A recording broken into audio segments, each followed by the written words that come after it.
क्या कह रहा है बेटा, एक रेन ड्रॉप है जिसका साइज है 1 मिलीमीटर। ओके, ये ड्रॉप जो है ये किस पे पड़ती है, बेल्ट पर्सन के हेड पर पड़ती है। ठीक है, बेल्ट पर्सन मतलब गंजा आदमी है, उसके हेड पर पड़ रही है। ठीक है ना। ये ड्रॉपलेट्स शुरुआत में जो है इसकी इनिशियल स्पीड दे रखी है वो कितनी दे रखी है, 30 मीटर पर सेकेंड। बेटा क्वेश्चन में कह रहा है, क्वेश्चन आप स्क्रीन पर अपना देख सकते हैं। क्वेश्चन बोल रहा है कि drops cover a distance equal to radii, मतलब जो इसकी डिस्टेंस है वो इसने क्वेश्चन में दी है कि वो रेडियाई के बराबर है। कितनी है, 1 मिलीमीटर की डिस्टेंस वो ट्रेवल करता है। ठीक है, मिलीमीटर में है तो क्या करेंगे हम, मीटर में चेंज कर लेंगे इसे, 10⁻³ मीटर। क्लियर।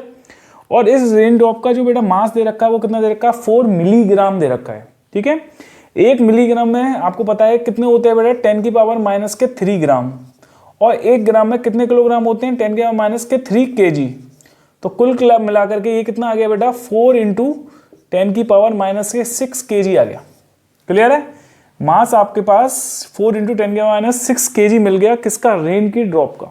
ठीक, तो सबसे पहले देखिए ये जो रेन ड्रॉप है जब इसकी हेड पर पड़ेगी, किसके, बेल्ट पर्सन की हेड पर पड़ेगी, तो जाहिर सी बात है बेल्ट पर्सन के हेड पर जैसे ही पड़ेगी तो ये जो हेड है ये इस रेन ड्रॉप पे फोर्स लगाएगा। ठीक है, और इसको रोक देगा। वो कह भी रहा है क्वेश्चन में कि जो है रेन ड्रॉप जैसे ही बेल्ट पर्सन के हेड पर पड़ेगी ये रुक जाती है, रुक जाएगी तो फाइनल स्पीड क्या हो जाएगी, इसकी 0 हो जाएगी। ठीक है, तो कहीं ना कहीं जैसे ही हेड पर पड़ेगी तो ये हेड इस ड्रॉप पे फोर्स लगाएगा, उस फोर्स की वजह से ये एकदम रुक गई है। तो उस समय का मोमेंट, उस मोमेंट पर जिस समय ये रुक गई है उस समय का एक्सेलरेशन क्या होगा, सबसे पहले हमें एक्सेलरेशन निकालना है। ठीक है, तो देखिए एक्सेलरेशन निकालना है। आप देखेंगे कि जो ये रेन ड्रॉप है, आप कहेंगे कि सर ये रेन ड्रॉप तो अंडर द फॉल गिर रही है, under the effect of gravity गिर रही है। ठीक है, बीच में अगर आप देखें तो बिल्कुल under the effect of gravity गिर रही है, लेकिन हमें उस मोमेंट की बात करनी है जिस मोमेंट पर जो है ये ड्रॉप हेड से टकराई है, उस समय एक्सेलरेशन क्या होगा। ठीक है, तो उसका एक्सेलरेशन निकालना है तो v का बराबर लगा देंगे हम बेटा थर्ड इक्वेशन, क्योंकि u पता है आपको, v पता है। ठीक है ना, और क्या पता है, बीच की डिस्टेंस पता है जो रेडियस के बराबर क्वेश्चन में गिवन है, कितनी है, 1 मिलीमीटर, जिसे मैंने कन्वर्ट कर लिया है। ठीक है, मीटर में 10⁻³ मीटर, तो v स्क्वायर होगा u² + 2as। क्लियर, तो v कितना है बेटा यहाँ पे 0। इनिशियल वेलोसिटी कितनी दे रखी है, 30 का स्क्वायर हो गया, प्लस के 2 × एक्सेलरेशन × s कितनी दे रखी है, 10⁻³ मीटर, रेडियस के बराबर दे रखी थी। तो यहाँ से एक्सेलरेशन बेटा अगर हमारा मिलेगा तो कितना मिलेगा, 2a × 10⁻³ इक्वल टू -900। ठीक, तो यहाँ से एक्सेलरेशन कितना हो गया, ये 900/2 × 10⁻³ क्लियर। अगर हम देखें तो इसका एक्सेलरेशन कितना आ जाएगा बेटा, यह आ जाएगा 450। ठीक, इंटू ऊपर पहुंच जाएगा 10⁻³ ठीक, तो ये जो एक्सेलरेशन है वो कितना आ गया बेटा, -450 × 10⁻³ मीटर पर सेकेंड स्क्वायर। क्लियर, तो ये हमारे पास क्या मिल गया, हमारे पास एक्सेलरेशन मिल गया। ठीक, अगर हम बात करें फोर्स की, जो फोर्स लगा रही है रेन हमारे हेड पर, कितना फोर्स लगा रही है, उस फोर्स की बात करें तो देखो वो फोर्स कितना होगा बेटा, मास इंटू एक्सेलरेशन। क्लियर है, ये एक्सेलरेशन की वैल्यू नेगेटिव आई है, इसका मतलब रिटार्डेशन हो रहा है। रिटार्डेशन किसकी वजह से हो रहा है, जैसे ही रेन ड्रॉप सिर पर टकराई है वो सिर उस ड्रॉप को रोक दे रहा है। ठीक है, रिटार्डेशन हो रहा है। ठीक है, क्योंकि हमारे को आप देख रहे हैं कि एकदम से स्पीड घट गई है और घटते कितनी हुई है, 0 हो गई है, तो कहीं ना कहीं रिटार्ड किया है।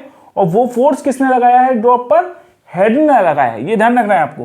ठीक, तो मास की वैल्यू बेटा क्वेश्चन में गिवन है कितनी है, 4 × 10⁻⁻6, और एक्सेलरेशन जो निकाला वो कितना निकाला आपने, 450 × 10⁻³ ठीक है, हम मैग्नीट्यूड की बात कर रहे हैं, मैग्नीट्यूड लेके चल रहे हैं यहाँ पर, इसलिए माइनस लगाना कोई जरूरी नहीं है क्योंकि हम मैग्नीट्यूड लेके चल रहे हैं बेटा। ये माइनस क्या इंडिकेट करता है, डायरेक्शन, कि हमारा जो मोशन है उसके मोशन के अपोजिट क्या है, जो है बॉडी रिटार्ड कर रही है, या कह सकते हो मोशन के अपोजिट एक्सेलरेशन लग रहा है, या कह सकते हो मोशन के अपोजिट तुम्हारा फोर्स लग रहा है बेटा, जिस वजह से बॉडी क्या करती है, रिटार्ड करती है हमेशा। ठीक, तो यहाँ पर आप देख सकते हैं, इसको सॉल्व कर लीजिए, कितना आ गया, ये आ गया जो है 1800 × 10⁻³ सॉल्व करेंगे इसको तो ये आ जाएगा आपका 1800/1000। ठीक है, तो सॉल्व कर लीजिए, कितना आएगा, 1.8 न्यूटन आ जाएगा। ठीक। लेकिन ये जो फोर्स आया है, this force is exerted by head on the rain आया बेटा, रेन ड्रॉप, मतलब ये फोर्स हेड लगा रहा है किस पे, रेन ड्रॉप पे। लेकिन क्वेश्चन में क्या पूछा आपसे कि जो फोर्स बताना है किसके द्वारा लगाना है, ड्रॉप के द्वारा, हेड पर कितना लगेगा। तो आपको पता है न्यूटन्स का थर्ड लॉ आपने पढ़ा है, for every action there is equal and opposite reaction but it is acting at different bodies. ठीक है, ये ध्यान रखना, डिफरेंट बॉडीज मतलब कि जैसे ही अगर आप देखें यहां पर कि ये जो हेड है, जैसे ही रेन की ड्रॉप ने इस पर जो फोर्स लगाया, इसने पहले इस पर फोर्स लगाया, तो ये रेन ड्रॉप भी तो इस पर फोर्स लगाएगी। अगर मैं इसका फ्री बॉडी डायग्राम बनाऊं रेन ड्रॉप का, तो ये हेड जो है इस पर फोर्स लगा रहा है, तो इस वाले हेड पे भी तो वो फोर्स लगाएगी। तो रेन हेड पे कितना फोर्स लगा दी है वो निकालना है। और तुम्हारा क्या आया है, हेड के द्वारा रेन पर जो फोर्स लगा है वो निकल के आया, कितना आया 1.8 न्यूटन। तो और पूछ क्या रहा है कि ड्रॉप के द्वारा हेड पर कितना फोर्स लगा है वो निकालना है आपको। तो ये एक दूसरे के अपोजिट डायरेक्शन में नहीं हुए। ठीक है, आपका जो फोर्स आया है ये आपका नेगेटिव आया है, तो फोर्स एक्सर्टेड, याद रखना, force exerted by drop on head equal to हो जाएगा माइनस के force exerted by head on drop. ठीक है, तो ये बेटा हो गया माइनस, और आपके पास क्या निकला था, माइनस के 1.8 न्यूटन है, क्योंकि ये मैग्नीट्यूड लेके चला हूं, लेकिन आया किसमें, ये फोर्स नेगेटिव ही आएगा, रिटार्डिंग एक्सेलरेशन है इसलिए कि फोर्स की डायरेक्शन नेगेटिव होगी, इसलिए तो माइनस माइनस क्या हो गया, प्लस हो गया, प्लस के 1.8 न्यूटन आ गया। अगर आप चाहो तो यहीं पे एक्सेलरेशन को नेगेटिव ले लीजिए, कोई दिक्कत नहीं है, यहाँ पे फोर्स नेगेटिव आएगा आपका। ठीक है, जब फोर्स नेगेटिव आएगा तो उसके अपोजिट डायरेक्शन में जो फोर्स पूछा है उन्होंने ड्रॉप के द्वारा पूछा है हेड पे कितना होगा, वो होगा प्लस के 1.8 न्यूटन। आई होप समझ में आया होगा। Thank you.